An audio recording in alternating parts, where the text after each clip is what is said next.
Hey everyone, welcome back to my channel.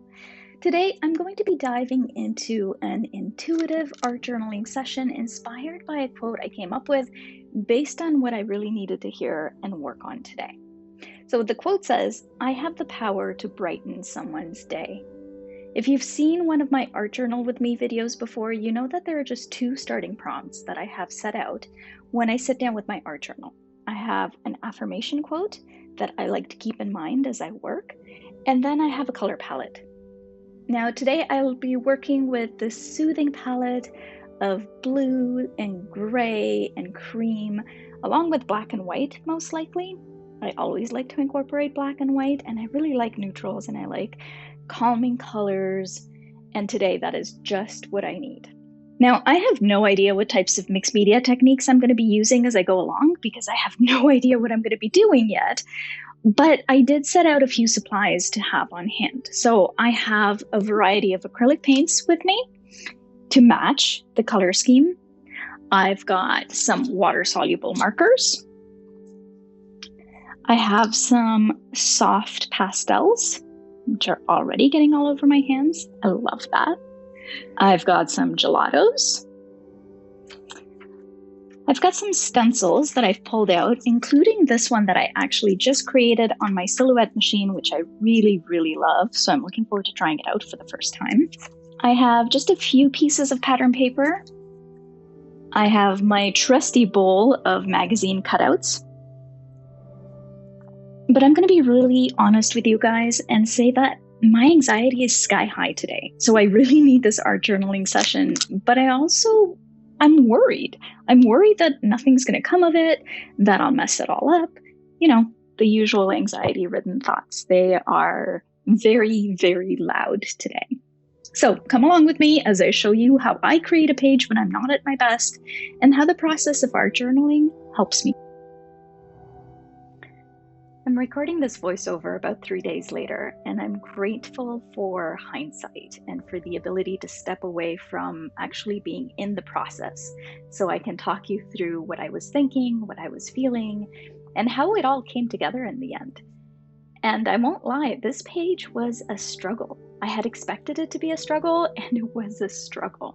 So I started out with just some paint and the stencils, and the only thing I kept thinking about was just the next step. I didn't know what the end result was going to be, and I wasn't thinking about the end result for a long time, probably for about halfway through this whole process. This page took me about 4 hours from start to finish, so I was probably a good 2 hours in before I had any idea at all where this was going. And that's okay. That is entirely part of my process, and I am learning to be okay with that uncertainty. But I won't lie, it's hard sometimes, especially, like I said, on a day when my anxiety is just really getting the better of me. So here I am just playing with my stencils, just putting down patterns, picking colors that are calling to me. And in a way, I think the process of creating this art journaling page really reflected my inner landscape. It reflected the anxiety that I was feeling.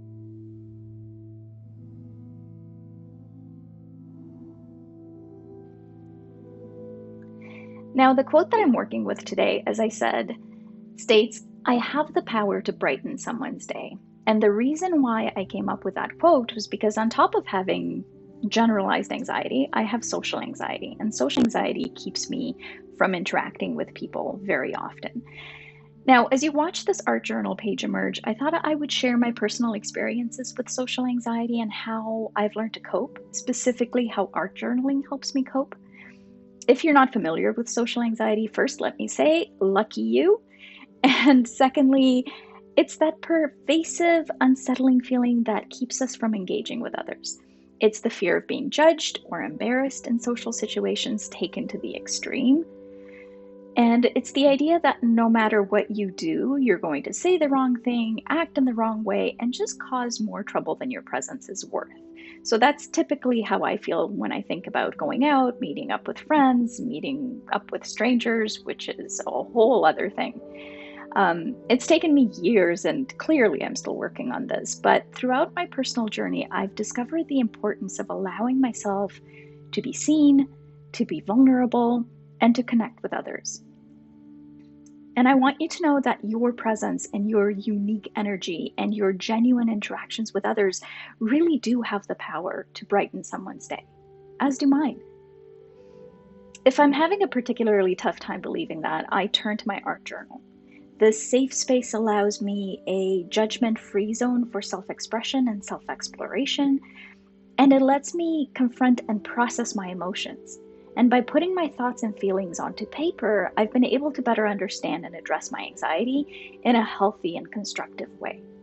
So here you're watching me put together that chaos that I was talking about. This is the part of the process where, again, I have no idea what I'm doing. My anxiety is telling me that this is going to be a terrible page, that it's going to be a hot mess express, that I will never art journal anything halfway decent again, that I'll never be happy with my art again, that I should just give up. My thoughts were all over the place. And you can see that at this point, I am just throwing spaghetti at the page to see what sticks. I am putting down all kinds of things that I find pleasing to the eye. I've got lots of flowers, I've got lots of patterns, I've got different colored papers, I have that stencil pattern that I put through. And now I'm trying to bring it all together into some kind of a cohesive whole. But at this point, I still don't know what the final outcome is going to be. I have no idea what the overall layout is going to look like. I don't know what my final composition is going to look like. I just know that right now my goal is to bring all of these disparate elements together in some way that makes sense to me. I have said this before, but my only goal when I finish an art journal page, and the way that I know it's finished, is that I love every specific inch of it. And that doesn't mean that I love the final outcome. So please hear me when I say this. It doesn't mean that I love the final page altogether, but it means that if I was to take a little viewfinder and just look at each individual inch, bit by bit, on its own merits, that I would love all of it. And usually that happens because I have layered and I have used a whole bunch of different mixed media, and all of those parts, all of the texture, all of the color, it's all making me happy. Again, maybe not all together as it comes together, but in individual bits and pieces. So at this point, I finally thought I had a background that I liked.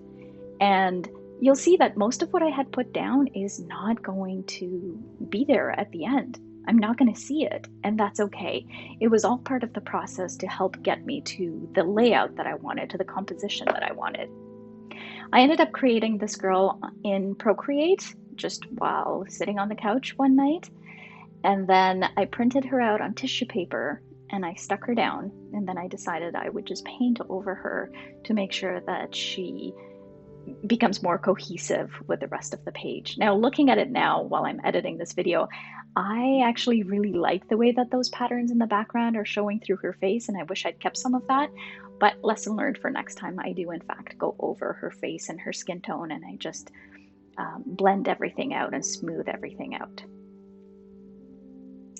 So how has art journaling specifically helped me with social anxiety? Well, first and foremost, it has served as a form of self-care.